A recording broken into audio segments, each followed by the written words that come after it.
एक समय की बात है कि ठंड के दिन थे। आसमान से बर्फ के छोटे छोटे टुकड़े गिर रहे थे। ऐसे में एक रानी अपने महल में खिड़की के पास बैठी कसीदाकारी कर रही थी। वह खिड़की काले आबनूस की लकड़ी की बनी थी। अपने काम के बीच बीच में वह कभी कभी बर्फ गिरती भी देख लेती थी कि उसके हाथ में सुई चुभ गई और उसके हाथ से खून की 3 नन्ही नन्ही बूंदें बर्फ पर गिर पड़ी। लाल रंग का खून बर्फ पर पड़ा हुआ था और रानी उसको एकटक देखे जा रही थी। एकाएक उसने अपने मन में ख्याल आया, ओहो, अगर मेरे पास बर्फ जैसा सफेद, खून जैसा लाल और इस खिड़की की काली लकड़ी के रंग जैसे काले बालों वाला एक बच्चा होता तो कितना अच्छा होता। इस घटना के कुछ दिनों बाद ही उसने एक बेटी को जन्म दिया जिसके बाल आबनूस की लकड़ी की तरह काले थे। गाल और होंठ खून की तरह लाल थे और उसका रंग इतना सफेद था कि सभी उसे सफेद राजकुमारी कहने लगे। राजकुमारी के पैदा होने के बाद रानी चल बसी। 1 साल बाद राजा ने दूसरी शादी कर ली। उसकी दूसरी रानी बहुत सुंदर थी, पर वह बहुत घमंडी और सबसे जलने वाली थी। दुनिया में उसकी केवल एक ही इच्छा थी और वह यहाँ की धरती पर बस वही एक सबसे सुंदर स्त्री हो। उसके पास जादू का एक शीशा था। वह जब भी कभी उसमें अपने आप को देखती तो उससे पूछती, ओ शीशे, बता सबसे सुंदर कौन है? तो वह शीशा जवाब देता, ओ रानी, तू ही इस धरती पर सबसे सुंदर है। इस जवाब को सुनकर रानी झूम उठती थी, क्योंकि वह जानती थी कि उसका यहाँ शीशा उससे हमेशा सच बोलता है। समय पर समय निकलता चला गया और जैसे जैसे वह सफेद राजकुमारी बड़ी होती गई, वह और भी अधिक सुंदर होती गई। जब वह 7 साल की हो गई तो वह दिन के उजाले की तरह चमकती हुई थी। और फिर एक समय ऐसा भी आया जब रानी ने अपने शीशे से पूछा, ओ शीशे, बता सबसे सुंदर कौन है? तो शीशे ने जवाब दिया, तेरी जैसी सुंदरता कहीं नहीं है रानी, पर काले बालों वाली सफेद राजकुमारी तुझसे 1000 गुना सुंदर है। इस जवाब को सुनकर रानी घबराई और जलन से लाल पीली हो गई। अब वह जब भी सफेद राजकुमारी को देखती तो उसका दिल बैठने लगता।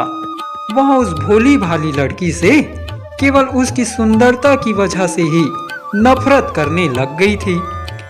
उसका दिन का चैन और रात की नींद दोनों हराम हो गई थी। आखिरकार उससे रहा नहीं गया। एक दिन उसने शाही शिकारी को बुलाया और उसे हुक्म दिया कि इस लड़की को जंगल में ले जाकर मार डालो और उसकी कोई निशानी लाकर मुझे दो, जिससे मुझे विश्वास हो जाए कि तुमने उसको मार दिया है। शिकारी रानी के हुक्म से सफेद राजकुमारी को लेकर जंगल चला, पर जब वहां उसे मारने लगा तो राजकुमारी डर के मारे रो पड़ी और बोली, ओ शिकारी, तुम मुझे छोड़ दो, मुझे मत मारो। अगर तुम मुझे छोड़ दोगे तो मैं यहाँ से बहुत दूर चली जाऊंगी और फिर कभी इधर नहीं आऊंगी। उसकी यहाँ प्रार्थना सुनकर शिकारी का दिल पसीज गया। उसने कहा, ठीक है राजकुमारी, मैं तुमको छोड़ देता हूँ, पर तुम तुरंत ही यहाँ से कहीं दूर भाग जाओ और फिर इधर कभी नहीं आना। भगवान जंगली जानवरों से तुम्हारी रक्षा करे। राजकुमारी यहाँ सुनकर चली गई और शिकारी रानी के लिए राजकुमारी के मारने की निशानी के तौर पर एक जंगली सुअर का दिल निकालकर ले गया। उस बेरहम रानी ने उस सुअर के दिल को राजकुमारी का दिल समझ लिया और रसोइये से उसे पकवाकर खूब चटखारे लेकर खाया। नन्ही राजकुमारी जंगल में चलती रही। उसके चारों ओर पत्तियां ही पत्तियां थी और थे पेड़ के तने। वह कुछ नहीं जानती थी कि वह क्या कर रही है और कहाँ जा रही है। रास्ते में कटीली झाड़ियां भी थी और टेढ़े मेढ़े पत्थर भी। चलते चलते उसको बहुत से जंगली जानवर भी मिले। वह उनसे डरी भी, पर उन्होंने उसको कोई नुकसान नहीं पहुंचाया। अब वह 7 ऊंची ऊंची पहाड़ियों को पार कर शाम को एक छोटी सी झोपड़ी के पास पहुंची। उस झोपड़ी का दरवाजा खुला था, सो वह उसके अंदर चली गई, पर अंदर तो कोई भी नहीं था। वह बहुत थकी हुई थी, सो उसने आराम करने का विचार किया। अंदर जाकर उसने चारों तरफ देखा। वहां हर चीज बहुत छोटी थी, मगर थी बहुत साफ और सुंदर। कमरे में एक तरफ एक मेज रखी थी, जिस पर सफेद मेज पोश बिछा हुआ था। उस मेज पर 7 छोटी तस्तरी, 7 छोटे कांटे, 7 छोटी चम्मचे और 7 छोटे शराब के प्याले रखे थे। इन 7 तस्तरियों के साथ छोटी छोटी 7 कुर्सियां भी रखी थी। कमरे की दूसरी ओर 7 छोटे छोटे पलंग बिछे थे, जिन पर दूध के समान सफेद चादरें बिछी हुई थी। सफेद राजकुमारी बहुत भूखी और प्यासी थी, सो उसने हर तस्तरी से थोड़ी थोड़ी रोटी और सब्जी खाई और हर प्याले से एक एक घूंट शराब पिया। अब उसे थकान की वजह से नींद आने लगी, मगर वहां सोए कहाँ। पहला पलंग उसके लिए बहुत सख्त था और दूसरा बहुत मुलायम, तीसरा बहुत छोटा था और चौथा बहुत तंग, पांचवा बिल्कुल चौरस था और छठा बहुत गद्देदार। मगर 7वां पलंग उसके लिए बिल्कुल ठीक था, सो वह उसी पलंग पर जाकर सो गई। जब सूरज 7वीं पहाड़ी के पीछे छिप गया और अंधेरा फैलने लगा, तो छोटी झोपड़ी के मालिक घर लौटे। इस झोपड़ी के मालिक 7 छोटे छोटे बौने थे, जो सारा दिन सोने और रत्नों की खोज में पहाड़ खोदते थे। उन्होंने अपनी अपनी छोटी मोमबत्तियां जलाई और देखा कि वहां तो कोई था, क्योंकि सभी सामान वैसा ही नहीं था जैसा वे छोड़कर गए थे। पहला बौना बोला, मेरी कुर्सी पर कौन बैठा? दूसरा बौना बोला, मेरी तस्तरी में से किसने खाया? तीसरा बौना बोला, मेरी रोटी किसने खाई? चौथा बौना बोला, मेरी सब्जी किसने खाई? पांचवा बौना बोला, और मेरा कांटा किसने इस्तेमाल किया? छठा बौना चिल्लाया, किसने मेरे चाकू से काटा? और 7वां बौना बोला, किसने मेरे प्याले में से शराब पी? तभी सबकी नजर अपने अपने पलंगों पर पड़ी। पहले 6 बहनों एक साथ चिल्लाए, हमारे पलंगों पर तो कोई सोया था। पर 7वां बोला, वह यहाँ है। वे लोग अपनी अपनी मोमबत्तियां ले आए और उनकी रोशनी में उस सोने वाले को देखते रहे। वे अपने छोटे मेहमान को देखकर इतने खुश हुए कि उन्होंने उसको जगाया नहीं, बल्कि रात भर उसको वहीं आराम से सोने दिया। 7वें बौने ने सभी के पास बारी बारी से एक एक घंटा सोकर अपनी रात गुजारी। सुबह सवेरे ही सफेद राजकुमारी जाग गई।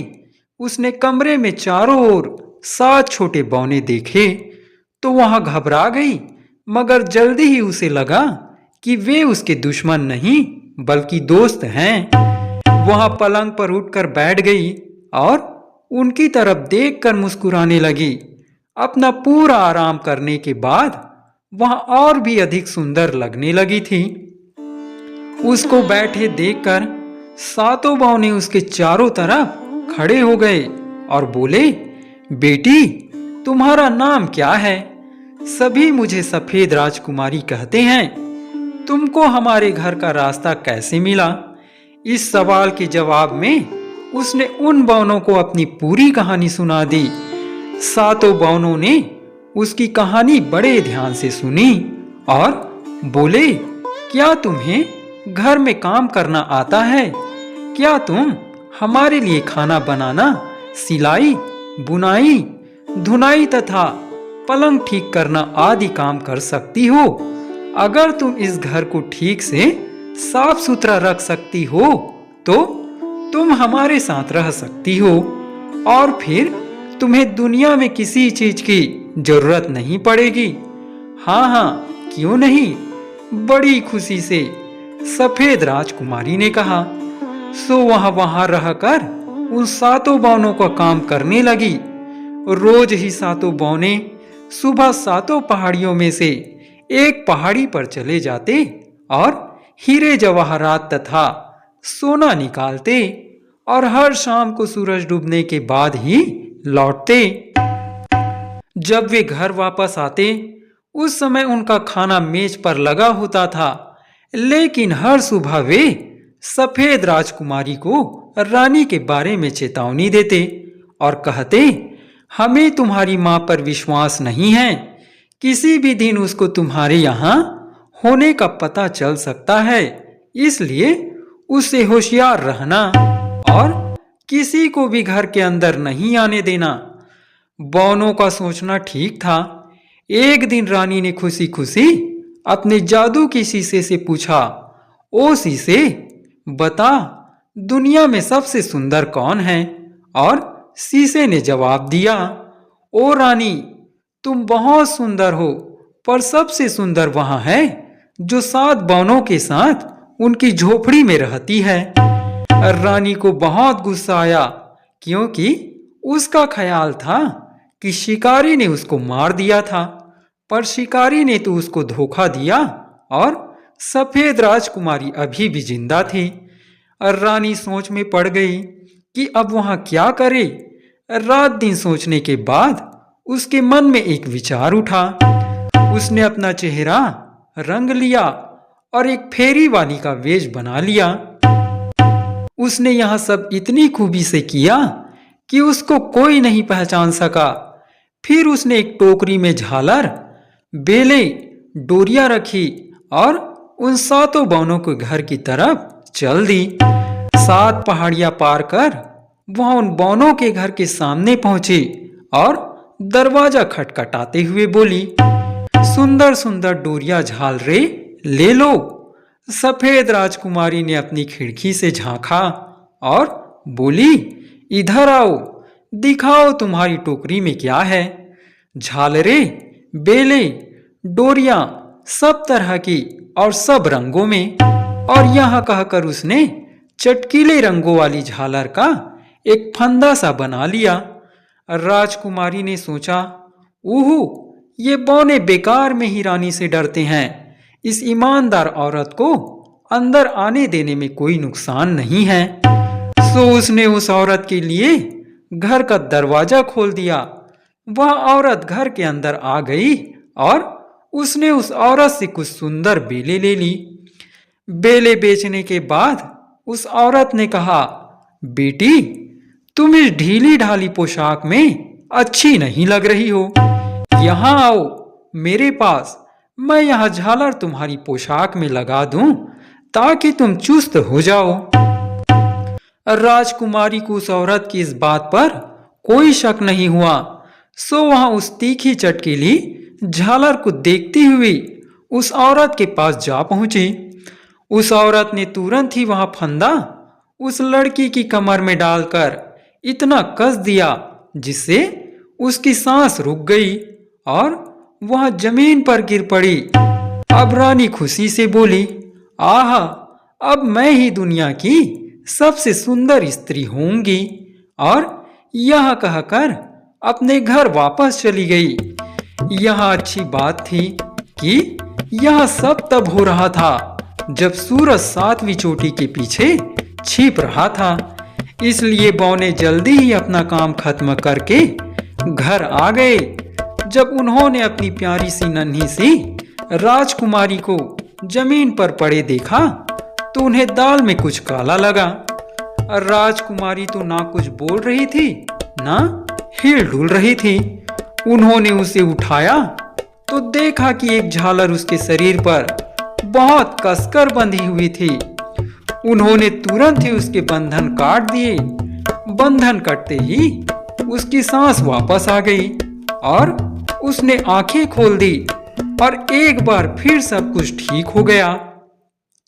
जब बौनों ने सारी कहानी सुनी तो कहा, वह फेरी वाला नहीं थी राजकुमारी, वहां तो दुष्टा रानी थी। इसलिए आगे से होशियार रहना। हम जब घर पर ना हो तो दरवाजा किसी के लिए कभी नहीं खोलना। जब रानी घर पहुंची तो रानी खुशी खुशी फिर से अपने जादुई शीशे के सामने खड़ी होकर पूछने लगी, ओ शीशे, अब बता, संसार में सबसे सुंदर कौन है? शीशे ने जवाब दिया, ओ रानी, तुम बहुत सुंदर हो, पर सबसे सुंदर वहां है जो 7 बौनों के साथ झोपड़ी में रहती है। रानी एक बार फिर चिंता में पड़ गई कि अभी तो वहां उस राजकुमारी को मार कर आई है और वह अभी भी जिंदा है, यह कैसे हुआ? वह फिर गुस्से से लाल पीली होकर कहने लगी, अब की बार मैं ऐसी चाल चलूंगी कि वह बचेगी नहीं। यह दुष्टा रानी जादूगरनी भी थी, सो अब की बार उसने एक और चाल खेली। उसने सोने की एक सुंदर सी कंघी बनाई जो जहर में बुझी हुई थी। उसने फिर एक बुढ़िया का रूप रखा और 7 पहाड़ियां पार कर 7 बौनों के घर पहुंची और आवाज लगाई, सुंदर सुंदर चीजें ले लो, सुंदर सुंदर चीजें ले लो। राजकुमारी ने फिर अपनी खिड़की से झांका और बोली, आज तुम अपने रास्ते जा सकती हो, क्योंकि मुझे दरवाजा खोलने की और किसी को अंदर घुसाने की इजाजत बिल्कुल नहीं है। बुढ़िया ने कहा, तुम्हें दरवाजा खोलने की जरूरत नहीं है और मेरा सामान देखने में तुम्हारा कोई नुकसान भी नहीं होगा। यह कहते हुए उसने अपनी टोकरी से वह जहरीली कंघी निकालकर उसको दिखाई और राजकुमारी वह सुंदर कंघी देखकर उसकी तरफ इतनी आकर्षित हुई कि वह बौनों की दी हुई चेतावनी को भूल गई और उसने उस बुढ़िया के लिए घर का दरवाजा खोल दिया। बेचारी राजकुमारी बड़े भोलेपन और विश्वास के साथ ललचाई आंखों से उस कंघी की तरफ देख रही थी। तभी उस बुढ़िया ने वहां कंघी उसके बालों में लगा दी, पर जैसे ही उस कंघी ने उसके सिर की खाल छुई, वैसे ही उसमें लगे जहर ने अपना काम शुरू कर दिया और राजकुमारी बेहोश होकर गिर गई। रानी ने उसकी तरफ नफरत से देखा और मन में सोचा, शायद यह तुम्हारे लिए काफी है, कहकर वहां जल्दी जल्दी वहां से चली, क्योंकि सूरज अब 7वीं चोटी के पीछे छिपने ही वाला था। कुछ मिनटों बाद ही बौने आए तो उन्होंने सफेद राजकुमारी को फिर से फर्श पर पड़े देखा तो समझ गए कि आज रानी फिर आई थी और राजकुमारी ने आज फिर उसके लिए घर का दरवाजा खोला था। जल्दी ही उन्होंने बच्ची के बालों में लगी कंघी ढूंढ ली और उसे निकाल लिया। कंघी के निकलते ही उसने आंखें खोल दी और वहां उठकर बैठी हो गई। राजकुमारी की कहानी सुनकर बौने गंभीर हो गए और बोले, देखा राजकुमारी, वहां कोई बुढ़िया नहीं थी, वहां तो रानी ही थी जो रूप बदलकर यहाँ आई थी। इसलिए अब की बार तुम होशियार रहना, किसी से कोई चीज खरीदना नहीं और किसी भी कीमत पर किसी को अंदर नहीं आने देना। राजकुमारी ने फिर पक्का वायदा किया कि वह बौनों का कहा मानेगी और किसी के लिए भी दरवाजा नहीं खोलेगी। इसी समय रानी अपने घर पहुंची तो एक बार फिर खुशी खुशी अपने जादुई शीशे के सामने खड़ी होकर पूछने लगी, ओ शीशे, बता संसार में सबसे सुंदर कौन है? शीशे ने जवाब दिया, ओ रानी, तुम बहुत सुंदर हो, पर सबसे सुंदर वहां है जो 7 बौनों के साथ उनकी झोपड़ी में रहती है। यह सुनकर रानी की हंसी फिर उड़ गई और वहां गुस्से से दांत किटकिटाने लगी और बोली, इस दुनिया में मैं ही सबसे सुंदर हूँ और मैं ही सबसे सुंदर रहूंगी। ऐसा कहकर वह पैर पटकती हुई अपने गुप्त कमरे में पहुंची, जहां कभी कोई दूसरा आता जाता नहीं था। वहां उसने अपने जादू के असर से एक सेब बनाया जो सफेद और लाल रंग का था। वह देखने में ऐसा था कि उसको देखकर किसी के भी मुंह में पानी आ जाए, लेकिन अच्छाइयों से वह सेब कोसों दूर था, क्योंकि उस सेब की खासियत यह थी कि उसका लाल हिस्सा जहरीला था। फिर उसने एक किसान की पत्नी का वेश बनाया। उस जहरीले सेब को साधारण सेबों के साथ अपनी टोकरी में रखा और एक बार फिर वहां 7 पहाड़ियों को पार कर वहां उन 7 बौनों के घर जा पहुंचे, जहां राजकुमारी रहती थी, और जाकर पहले की तरह उनकी झोपड़ी का दरवाजा खटखटाया। राजकुमारी ने खिड़की से झांका और बोली, मुझे ना तो किसी को अंदर बुलाने की इजाजत है और ना ही कोई चीज खरीदने की। 7 बौनों ने मुझे मना किया है। किसान की पत्नी ने कहा, कोई बात नहीं बेटी, मुझे अपने सेब बेचने में कोई परेशानी नहीं है, वहां तो मैं कहीं और भी बेच लूंगी, पर यहाँ देखो, यह सुंदर सेब मैं खास तुम्हारे लिए लाई हूँ और तुम्हें मुफ्त में देने को तैयार हूँ। नहीं नहीं, मुझे अजनबियों से भी कोई चीज लेने की इजाजत नहीं है। ऐसा लगता है कि तुम डर रही हो क्या जहर से? देखो, यह मैंने इस सेब को काट दिया और यह कोई नुकसान भी नहीं करेगा। इसका यह सफेद आधा हिस्सा मैं खाती हूँ और यह लाल मीठा हिस्सा तुम खा लो। यह सब देखकर राजकुमारी के मुंह में पानी भर आया और वह देर तक इंतजार ना कर सकी। उसने अपना नन्हा हाथ खिड़की से बाहर निकाला और उस सेब का वह लाल हिस्सा उस किसान की पत्नी से लेकर जैसे ही खाया, वैसे ही वहां फर्श पर गिर पड़ी। नफरत भरी एक नजर राजकुमारी पर डालकर रानी जोर से बोली, बर्फ के समान सफेद, खून के समान लाल और आबनूस की लकड़ी के समान काले बालों वाली लड़की, अब देखती हूँ कि बौने तुझे कैसे बचाते हैं। रानी को अब खुशी के मारे घर पहुंचना मुश्किल हो गया।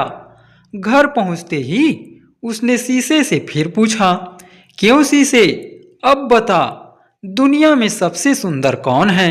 और उसकी खुशी का ठिकाना ना रहा जब उसने सुना, ओ रानी, दुनिया में तू ही सबसे सुंदर है। अब रानी के दिल दिमाग में शांति थी।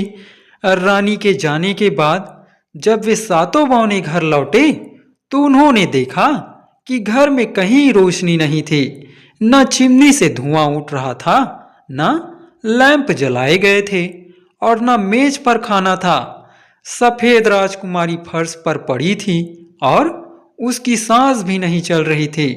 उन्होंने सोचा कि हमें इसे जरूर बचाना चाहिए। उन्होंने अपनी अपनी मोमबत्तियां जलाई और कोई भी जहरीली चीज ढूंढने की बहुत कोशिश की, पर उनको कहीं भी कुछ भी नहीं मिला। उन्होंने उसकी पोशाक ढीली की, बालों में हाथ फेरा, चेहरा धोया, पर कुछ नहीं हुआ। वह बेचारी बच्ची ना हिली, ना बोली और ना ही उसने अपनी आंखें खोली। सब बौने दुखी थे। क्या करें? हम जो कुछ कर सकते थे वहां हमने सभी कुछ करके देख लिया। लगता है राजकुमारी तो अब हमेशा के लिए हमारे हाथ से गई। और फिर सब बौनों ने जोर जोर से रोना शुरू कर दिया। वे लोग पूरे 3 दिन तक रोते रहे और जब वे चुप हुए तब भी राजकुमारी बिना हिले डुले पड़ी हुई थी। लेकिन वह अभी भी ऐसी दिखाई दे रही थी जैसे कि अभी अभी सोई हो। बौनों ने आपस में कहा, यह तो अभी भी उतनी ही सुंदर दिखाई दे रही है जितनी पहले दिखाई देती थी, पर क्योंकि हम उसे जगा नहीं सके, इसलिए हमें इसकी देखभाल ठीक से करनी चाहिए। सो उन्होंने उसका शरीर रखने के लिए शीशे का एक बक्सा बनवाया जिस पर लिखा था सफेद राजकुमारी। उस बक्से में उन्होंने राजकुमारी को रखा और उस बक्से को पहाड़ों की उन 7 चोटियों में से एक चोटी पर ले गए जहां वे खुदाई करते थे। वहां उन्होंने वहां बक्सा पेड़ों और फूलों के पास रख दिया। वहां 3 पक्षी भी उसके मरने पर शोक प्रकट करने पर आए। पहले एक उल्लू आया, फिर एक कौवा आया और फिर एक छोटी फाख्ता आई। अब रोज 6 बौने ही खुदाई के लिए जाते थे, क्योंकि एक बौना बारी बारी से राजकुमारी की देखभाल के लिए वहां रहता था। हफ्ते, महीने, साल बीत गए, पर राजकुमारी उसी बक्से में लेटी रही, न हिली, न डुली और न उसने आंखें ही खोली। उसका चेहरा पहले की तरह सफेद था, उसके गाल अभी भी लाल थे। जहां उसका ताबूत रखा था, फूल वहां खूब तेजी से उग रहे थे, बादल भी खूब उड़ रहे थे और चिड़िया भी वहां आकर खूब गाती थी। जंगली जानवर पालतू हो गए थे और वहां आश्चर्य से खड़े रहकर उसको घंटों देखते रहते थे। इन सब के साथ साथ वहां एक और जीव भी आया। वह भी उसको आश्चर्य से खड़ा देखता रह गया, पर वहां ना तो चिड़िया थी, न खरगोश और न हिरन, बल्कि वहां तो एक छोटा राजकुमार था जो उन 7 पहाड़ियों पर रास्ता भूल गया था। उसने जब इस राजकुमारी को देखा तो बस देखता ही रह गया। उसने बौनों से कहा, आप मुझे यहां शीशे का बक्सा घर ले जाने दे और इसके बदले में आप मुझसे जितना सोना चाहे ले लें। लेकिन बौनों ने कहा, हम संसार की दौलत लेकर भी इसे किसी को नहीं दे सकते। राजकुमार आंखों में आंसू भरकर बोला, अगर आप दौलत नहीं लेना चाहते तो ना ले, पर आप दयावान हैं, कम से कम इसीलिए आप इसे मुझे दे दें। जाने क्यों मेरा मन इसी की तरफ खींचा जा रहा है।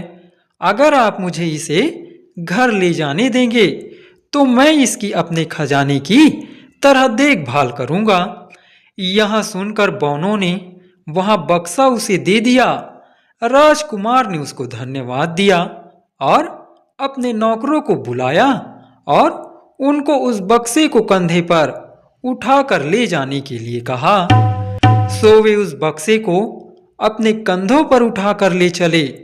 बहुत सावधानी बरतने के बावजूद एक पहाड़ी पर एक आदमी का पैर फिसल गया।